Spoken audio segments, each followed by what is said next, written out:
Lighting arresters are essential for protecting electrified fences from lightning strikes. This ensures the safety of both people and animals, while also preventing damage to the fence and associated electrical equipment. Firstly, let's discuss the materials required for a proper installation. You'll need lightning arresters, grounding electrodes with 3 per arrestor, number 8 American wire gauge or larger copper wire, ground rod clamps or another appropriate method of electrical connection, and trenching tools that are optional. Now let's go over the procedure for installing the lighting arresters. 1. Site selection. Install the arresters at the following locations: at the beginning and end of the fence line. Also, every 600 to 1000 feet along the fence line. It is important to select locations where the soil has good conductivity. 2. Grounding electrodes. Drive 3 grounding electrodes into the ground at each arrestor location. Space these electrodes at least 10 feet apart. The electrodes should be 8 feet long, buried vertically with only 2 feet exposed above ground. If soil conditions prevent driving the electrodes in all the way, loop the wire around a buried anchor or use a driven ground rod. 3. Grounding wire connection. Connect the arrestor ground terminal to the grounding electrodes using number 8 American wire gauge or larger copper wire. Twist or clamp the wire securely to the electrode terminals. Bury the wire at a depth of at least 24 inches. It's crucial to ensure the ground wire is not in contact with the fence wire. 4. Arrestor installation. Attach the arrestor to the fence post or bracket using the hardware provided by the manufacturer.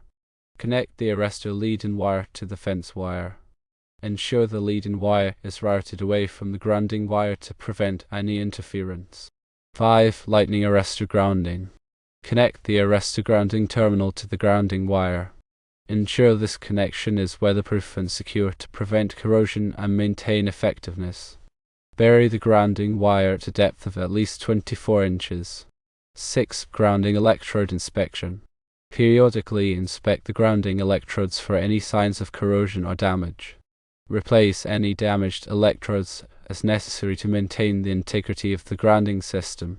7. Trenching, which is optional. If necessary due to obstacles or for aesthetic reasons, trenches can be used to bury the grounding wire. Dig the trenches at a depth of at least 24 inches and a width of at least 6 inches. Place the grounding wire in the trench and then backfill it with soil.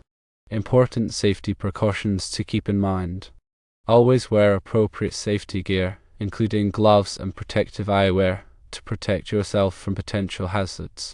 Disconnect the power supply to the fence before installing or servicing arresters to avoid electrical shock. Do not touch the energized fence wire or arrestor terminals while the fence is powered. Always follow all manufacturers' instructions and local electrical codes to ensure a safe and compliant installation.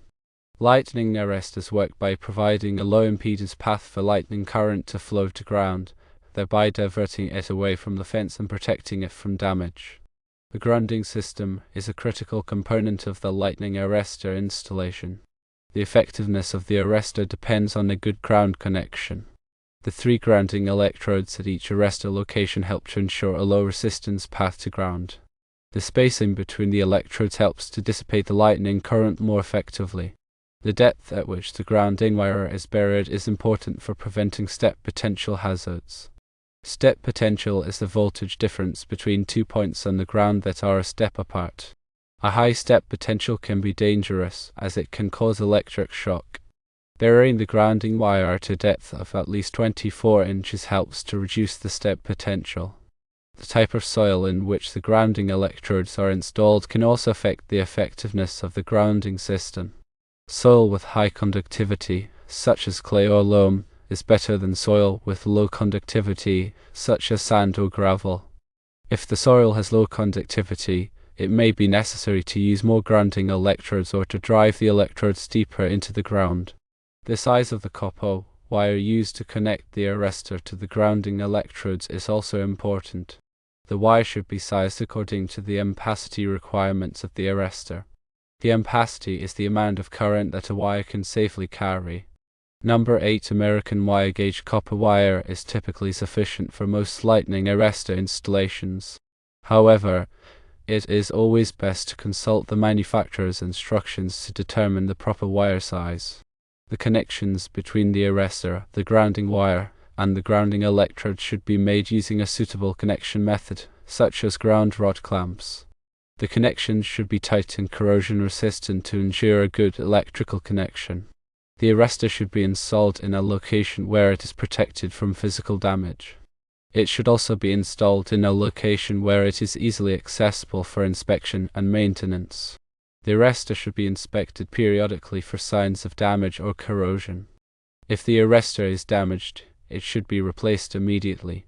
Lightning arrestors are an important safety device for electrified fences. By following the installation guidelines outlined in this video, you can help to protect your fence, your property, and yourself from the dangers of lightning strikes. Remember to always consult with a qualified electrician if you have any questions or concerns about installing lightning arrestors. They can provide valuable guidance and ensure that the installation is done safely and correctly. In addition to the materials and procedures discussed, it's important to understand the underlying principles of lightning protection. Lightning is a powerful natural phenomenon that can cause significant damage to electrical equipment and structures. A lightning strike can carry millions of volts and tens of thousands of amps, generating immense heat and electromagnetic forces. When lightning strikes an electrified fence, the surge of current can damage the fence wire, insulators, and any connected electrical components. It can also create a fire hazard and pose a risk of electric shock to anyone nearby. Lightning arrestors provide a path of least resistance for the lightning current to flow to ground, diverting it away from the fence and protecting it from damage. The arrestor typically consists of a spark gap or a surge suppressor that is connected between the fence wire and ground. When a lightning strike occurs, the voltage on the fence wire rises rapidly. When the voltage reaches a certain level, the spark gap or surge suppressor breaks down, creating a low impedance path to ground. The lightning current then flows through the arrestor to ground instead of flowing through the fence. The grounding system is essential for the proper operation of the lightning arrestor. The grounding system provides a low resistance path for the lightning current to dissipate into the earth. A good grounding system will help to reduce the voltage rise on the fence and minimize the risk of damage. The National Electrical Code, or NEC, provides guidelines for grounding electrical systems, including lightning protection systems.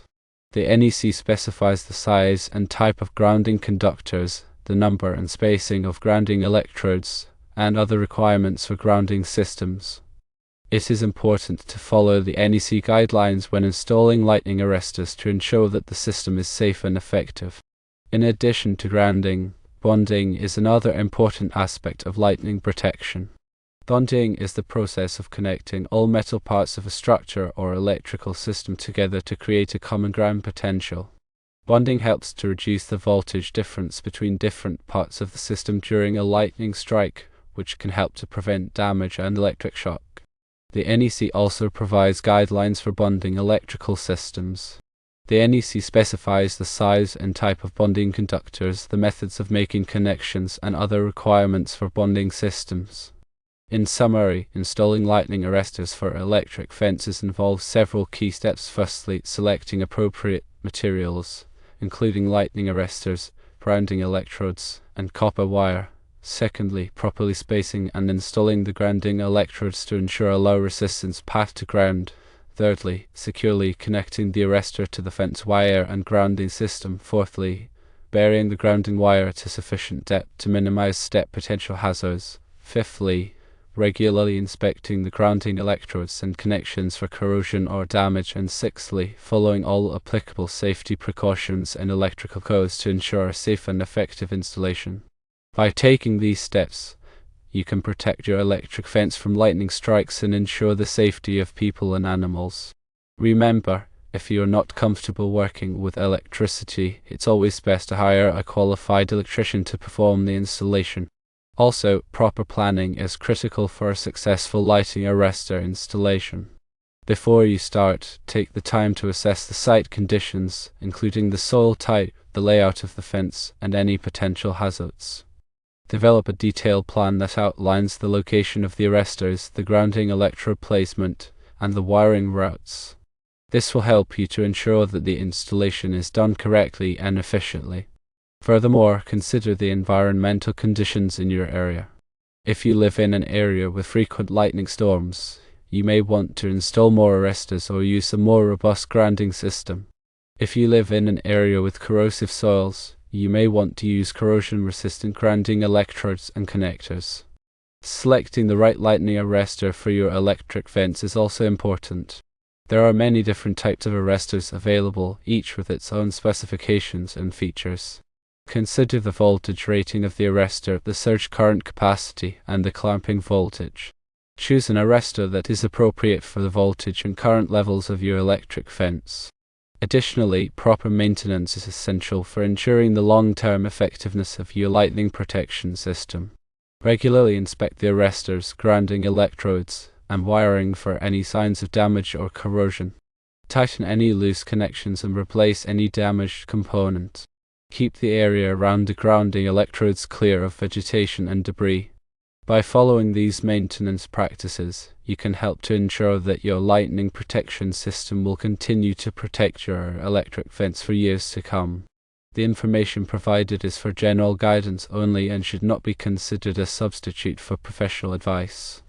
Always consult with a qualified electrician or lightning protection specialist for specific recommendations and guidance for your particular situation.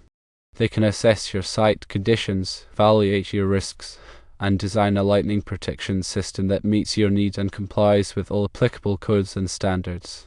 Finally, it's very important to emphasize that working with electricity can be dangerous.